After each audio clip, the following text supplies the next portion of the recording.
Hi, we are Compilo and this video is regarding the interview questions of SQL.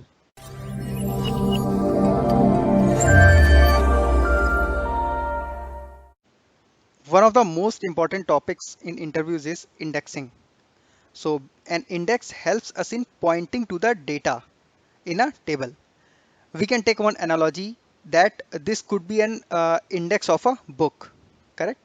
And basically index speeds up select and where clauses, but it may slow down update and insert clauses. Okay, if we take an example, so you can see on the screen and in the fourth point we have create index my index name on my table name.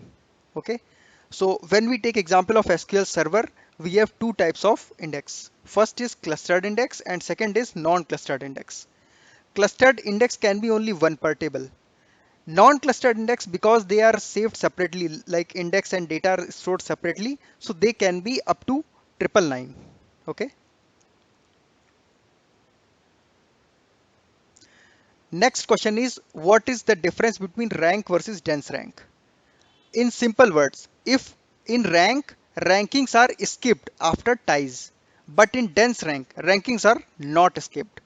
A simple example could be, if you see here on in rank we have 1 2 3 3 and then 5, because at fourth position we already have 3, therefore we have skipped 4.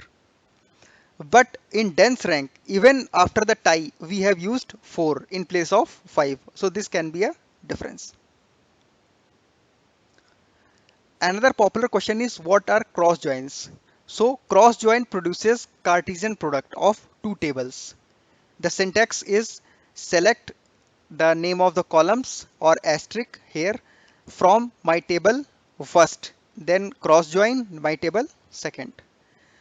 Say if we take one example, and if we have first table with 5 records and second table with 3 records, so total we will have 15 records. Okay, that is 5 into 3. What is CTE?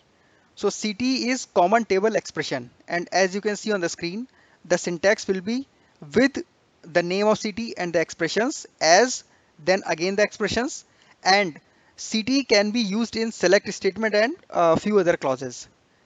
So if we talk about use, so we can use them to remove duplicates from the table, and they are also useful in recursive operations. Okay. Another question is what are surrogate keys? Basically, surrogate keys are unique identifier which can be used as a primary key. It is generated by the system in a sequence, and it is most common in data warehouses. Okay. When we have to set increment, so we can set either by automatic or by manual. Also, there is an alternative to surrogate key, and which is natural keys, because natural keys contain the business logic used in the tables, but surrogate keys do not contain that. So that's all from my side. These are a few interview questions that are quite popular, and I hope you have enjoyed it. Thank you.